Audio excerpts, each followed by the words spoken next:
The time is just gone 20 minutes past 4 p.m. on this, the seventh day of Ramadan, 1442. And you are tuned into the Iftar Drive. We will be with you right until the time of Iftar, when Iftar sets into effect around 9 minutes to 6 p.m. this afternoon. But we continue taking a look this afternoon at India. Now, there have been serious concerns that have been raised with regard to severe spikes as far as COVID-19 is concerned, COVID-19 cases, to the extent that we are led to believe, and we will confirm this, that there are non-stop cremations that are taking place in India. We joined on the line this afternoon by Umar Shariff, Indian-based political analyst. Umar Shariff, Assalamu alaikum wa rahmatullahi wa barakatuh, and welcome.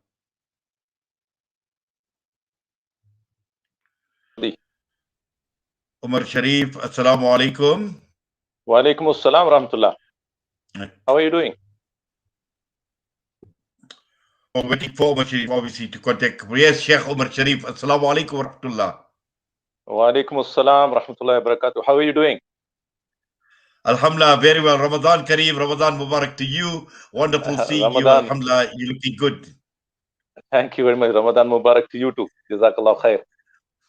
Right, let's talk about, I'm not too sure how much can we read into the situation, but the impression we are getting with regard to India, COVID-19, that at this point in time, there is a severe spike in COVID-19 cases in India. Is this right across the country, firstly, or is it just restricted or limited to certain parts in India?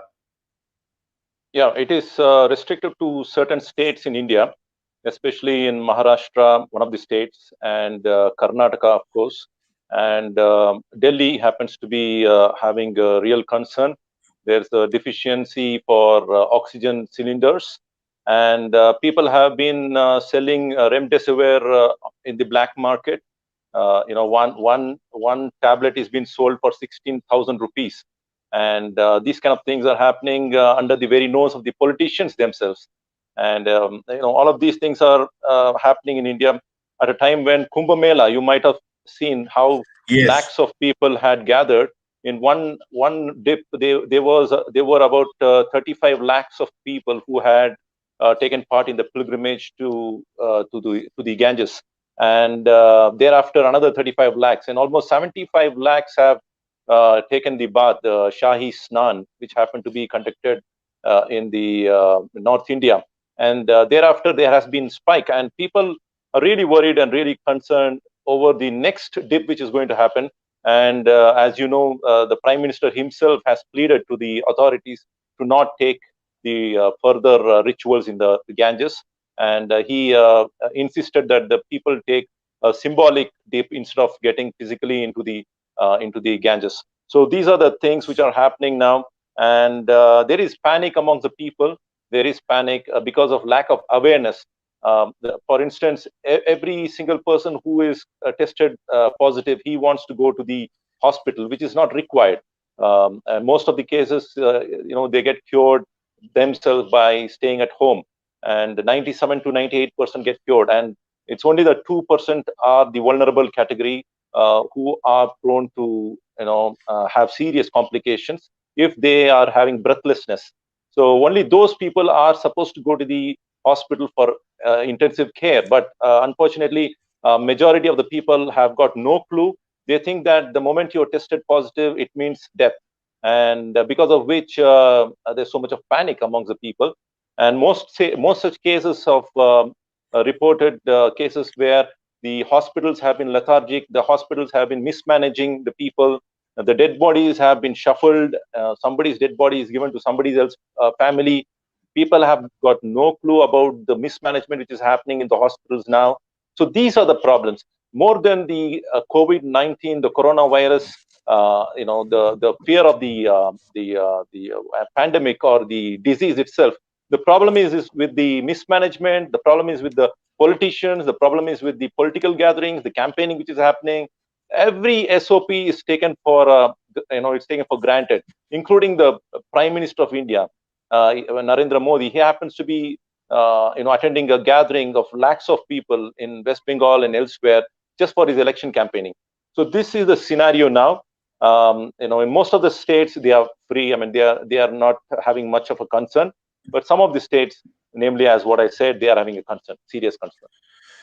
Now, what's this report about non-stop cremations and burials that the country can't cope? Is there any merit in this report? I have heard of certain reports coming from Gujarat, wherein there's so much of cremation, especially in Gujarat. A lot of dead bodies have been taken, and there's no enough provision for cremation. That sounds, possible. It is possible. It could be one or two occasions. It could be possible, but we cannot take it as a norm. See, India is a place where, if you see the death rate, it is 7.3 for every 1,000. So that leaves at 98 lakhs people, or 1 crore people almost. They die every year. And in India, if you take the rate, around 7,000 people die out of hunger. Out of hunger, 7,000 people die out of hunger. And out of tuberculosis, 1,400 people die every day. And I'm talking about every day. 7,000 people die out of hunger every day in India. And out of tuberculosis, 1,400 people die out of tuberculosis. And the reports, based on what we get from the authorities, is that 500 people die of COVID-19. So the death rate is not something which is shot up like anything, because if you see the average deaths, it is just maintaining the same regular deaths which we have encountered in the past years. So whatever we are hearing, some of it is hype, some of it is creating panic amongst the people. After looking at these cremation bodies which are shown in the WhatsApp, people have got really into anxiety, and they are getting into depression unwantedly. So this is a problem. This is a problem with much of the information which is not been filtered down, and it is not authenticated either. Well, this is a problem, and I think this is not a problem, Sheikh Umar, that is unique to India. This is right across the entire world, where we are relying on statistics that are coming out of government, but nobody interrogates, nobody questions these numbers that the governments right across the entire world are giving. So it becomes very, very difficult to actually buy and to believe what people are saying. And this is the reason why we have this panic situation, because this is where people, take to social media. They have their own analysis, their own reading into the numbers. And through this panic is created right across communities and societies at large.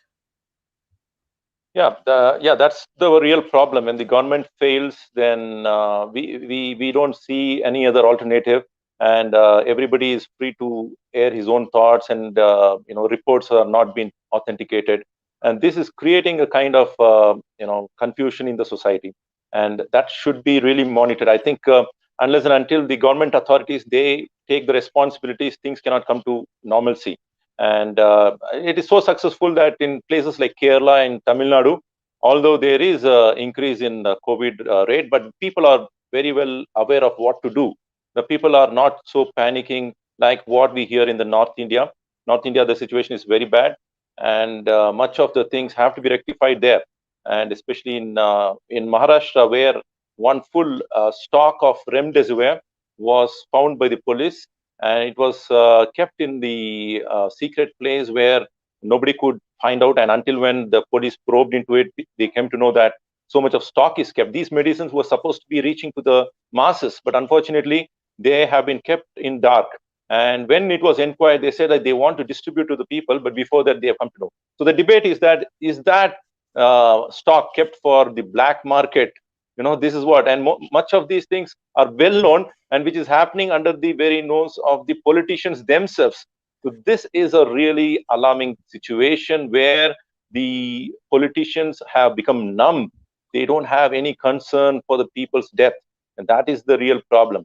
More than the virus itself, it is the politicians who are elected. They are the people who are the real concern at this point in time. Well, I think this is obviously a big problem here in South Africa as well because we've had so many issues since the pandemic has started in terms of corruption, in terms of how political individuals had basically benefited at the expense of the poor. Things like protective equipment and you name it. And this is a sad part where we see how politicians, unscrupulous politicians, taking advantage of the situation. But just coming back to the whole issue surrounding this Kumbh Mela festival. And I see there have been a number of people that have written about this, including people from the Hindu faith who have been critical of this event taking place, considering what had happened to the Tabligh Jamaat and the Tabligh Jamaat being super spreaders, and all of that had created the question surrounding the phrase that was coined was Corona Jihad at that point in time. Now, after all these spikes as a result of Kumbh Mela, I don't know what phrase they will be coining in terms of people that are now infected. Now they have chosen to remain silent. All the major news channels, they haven't been debating over this topic at all, like the way they were creating a sense of hatred against the Muslim community, like as though the Muslims are on a mission to kill the people of India through the coronavirus. So that's why they coined this name called the Corona Jihad and all that. And now it is happening in the broad daylight, even after the PM is requesting. A lot of Swamijis are reluctant to obey him, and you'll be wondering like what's happening. I mean, who is going to be taken as an authority? Is it the PM or are the people in the ashram? And you'll be wonderstruck when you see the policemen in the uniforms. They are part of the festival in the Kumbh Mela. The policemen in the uniform, they are also taking the dip in the Kumbh Mela, and that is done in the broad daylight. And whatever they were talking the last year against the Tabligh Jamaat, I don't know what it makes sense to them. I don't see any sense in their arguments at all. And all that what's happening now, it's taken as a joke. I mean, nothing. The SOPs are not being maintained by the politicians, including the Prime Minister, and there are clear evidences for that. It's all there in the mainstream media. Yes, and just finally, I just want to spend a few minutes, just take us through the Ramadan atmosphere. Obviously, last year was very, very different as far as, this was when the pandemic had actually hit. And we've seen it here in South Africa. We had our massages that were closed for Taraweeh. And, basically, we were living in ghost cities last Ramadan. This Ramadan, alhamdulillah, much better here in South Africa. Just what is the Ramadan atmosphere like over there where you are, Sheikh Umar Sharif? Yeah, Alhamdulillah, Ramadan is going very peaceful here, mashallah ta'ala. And the masjids are operative. People are praying in the masjids, but there are limited numbers. And there's enough gap given between the members who are standing in the rows. So they're maintaining the SOPs, they are sanitizing while entering the masjid. And all of these things are maintained in most of the masjids in the cities. And when you go back to the villages or the countryside, they are much more comfortable there because COVID is almost zero there. There's no COVID cases in most of the village side, and people are very comfortable there. The Ramadan is much peaceful than the last year. Of course, last year also it was beautiful, it was peaceful. But again, this year we are finding much of peace, more peaceful ambience out here, and everything is going well. There's no lockdown as such. Last year there was major lockdowns. Here we don't have lockdowns in the day. There are certain restrictions in the night hours. After 9 o'clock up to early morning, there is a certain restriction of people gathering or joining in groups. So there are certain concerns in the night times, but of course that is all for our own safety and goodness. So there's so much of cooperation within the people. I think the only problem is with the government officials who are trying to materialize every opportunity for their own benefit. They are not concerned about helping the people at this time where they should come on the forefront and make all the possible ways to support them with all that which is required. So I just hope and pray that good sense prevail amongst the people now. Well, inshallah, and I know you are heading into your summer months shortly as well, so I'm sure days are quite hot now during Ramadan. It is hot, but the place where we stay is it's Bangalore city. Bangalore is a place with a lot of changes in the climatic conditions. Every every second day you will find something differing. So today we had shower. There was rain here, and it is much cooler now. And we have occasional rains from the past few weeks. So I think even in summer we are finding the sense of coolness. The cool breeze is hitting us and giving us comfort. And but then if you go back to certain places in India like Chennai and Maharashtra, that's going to be really hot and humid. And if you don't have rains there, I think it's going to be really hot there. And there, the people are doing, real striving ahead to keep up with with the fasting. Alhamdulillah, may Allah reward them. Well, inshallah. Allah make it easy on all of us, inshallah, Ameen, everybody in ameen, India and also the Ummah right across the entire ameen. world. And as always, Jazakallah to you for coming on, for talking Jazakallah. and providing us with all these updates on a regular basis. And, Jazakallah continue, khaira. inshallah, in the good work that you're doing, inshallah. Thank you. Thanks a lot. Barakallah feekum. Thanks for having me. Assalamu alaikum wa rahmatullah. That was Umar Shariff joining us out of India this afternoon, and that brings us straight on to 4:36 p.m.